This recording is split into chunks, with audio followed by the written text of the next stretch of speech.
కాదు కదా అత్త. నీకు దశాబ్దాల తరబడి అనుభవం లేకపోవచ్చు విహారీ,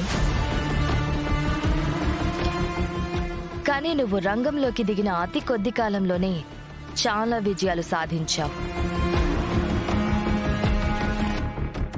అందుకే అందరి చూపు నీ మీద పడింది, అందరికీ నీ మీద ఆసక్తి పెరిగింది. అందుకే నీ నుండి సలహాలు సూచనలు తీసుకుందాం అనుకుంటున్నాను.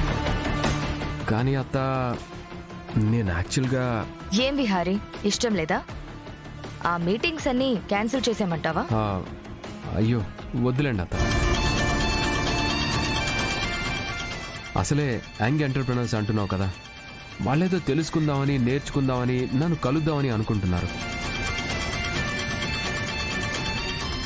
అలాంటి వాళ్ళ ఉద్దేశాన్ని మనం వాళ్ళని ఎంకరేజ్ చేయాలి డెఫినెట్గా. మీటింగ్స్ అరేంజ్ చేసిన తర్వాత ఇప్పుడు కాదు కూడదు అంటే వాళ్ళు కూడా అప్సెట్ అవుతారు. పైగా మన మీద పెట్టుకున్న నమ్మకాన్ని కూడా కోల్పోతారు. ఒక రోజంతా వాళ్ళతో గడిపితే సరిపోతుంది, అంతే కదా? అవును విహారీ,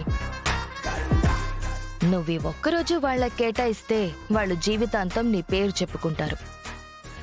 నేను కూడా నీకోసం ఆలోచించే ఈ మీటింగ్స్ అరేంజ్ చేశాను. మనకి మన ప్రాజెక్ట్స్తో పాటు మన చుట్టూ ఉన్న వాళ్లలో కూడా ఒక గుడ్ నేమ్ ఉండాలి. దానికోసం అప్పుడప్పుడు ఇలాంటివి చెయ్యాలి. ఏమంటావ్? నో ప్రాబ్లం అవుతా. నువ్వు ఆ మీటింగ్స్ ఏవి క్యాన్సిల్ చేయొద్దు. I'll take care.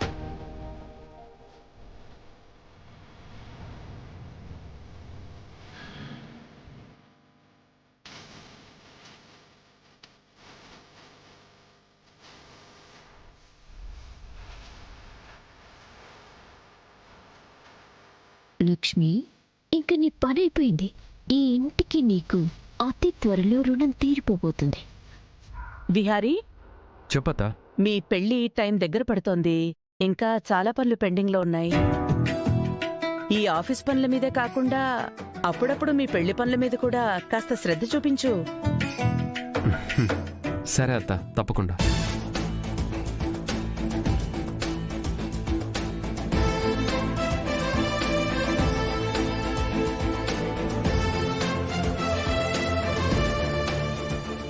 విహారీ, ఇక ఆఫీస్కి బయలుదేరదాం. పద. సరే అత్త.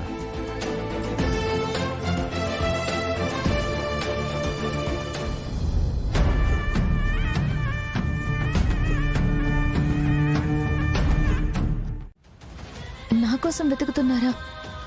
ఎందుకమ్మా?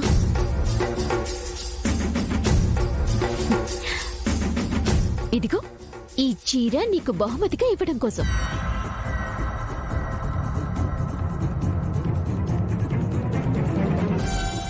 మీరు నాకు బహుమతిస్తున్నారా?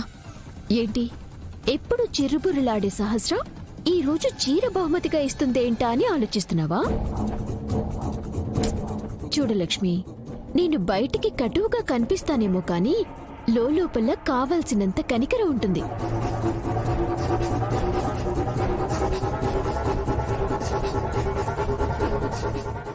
సరే, ఈ చీర తీసుకు. నువ్వు తీసుకో అంటున్నానా?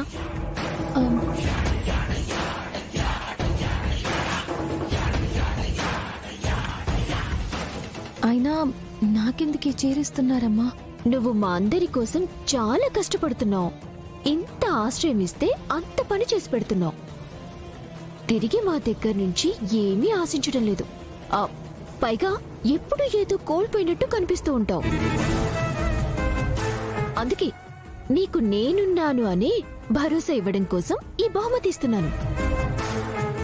కానీ సహస్రమ్మ, అది సరే, నీకు ఈ చీర తీసుకోవటానికి ఒక కారణమే కావాలనుకుంటే నన్ను ఒక సిస్టర్లా అనుకో.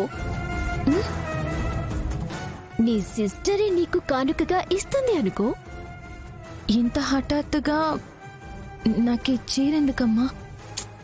ఏంటి లక్ష్మి, ఇన్ని ప్రశ్నలు వేస్తున్నావు? నీ ప్రశ్నలకి సమాధానాలు చెప్తే కానీ నేనిచ్చిన బహుమతులు తీసుకోకూడదనుకుంటున్నావా? అయ్యయ్యో, అలా ఏం లేదమ్మా. అలా అయితే ఏం మాట్లాడకుండా చీర కట్టుకో.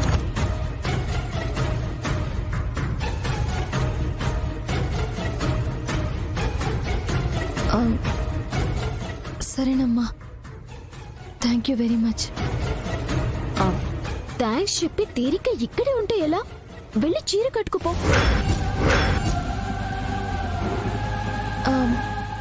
ఏదైనా పండగ కానీ ఫంక్షన్ కానీ కట్టుకుంటానులేమ్మా. అయ్యో లక్ష్మి, మనం అనుకున్నప్పుడే పండగ, మనం ఫీల్ అయితే అదే ఫంక్షన్. నువ్వు వెళ్ళి ఈ చీర కట్టుకోపో. ఇంత అర్జెంటుగా ఇప్పుడు ఎందుకులేమ్మా? నేను చెప్తున్నాను కదా, నేను చెప్పినా కూడా నువ్వు వినవా? నువ్విప్పుడు చీర కట్టుకోవాల్సిందే లక్ష్మి. అది కాదమ్మా. అరే కట్టుకోమన్నారా నేను? పద రా లక్ష్మి. మేడం, మేము ఇంకో 5 నిమిషాల్లో రీచ్ అయిపోతాం మేడం. కాస్త ఆగిరమ్మంటారా, లేకపోతే కరెక్ట్ టైంకే వస్తున్నామా? కరెక్ట్ టైంకి వస్తున్నారు, వచ్చేయండి. సరే సరే మేడం. భయ్యా తొందర పోనీయండి భయ్యా.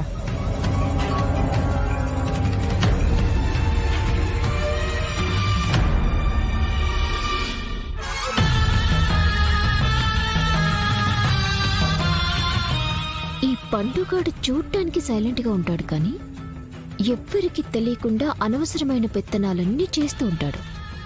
ఇంట్లో జరుగుతున్న ఈ తతంగం గురించి బిహారీ బావకి చెప్పనైనా చెప్తాడు. వీణ్ణి ఇంట్లో లేకుండా చేయాలి.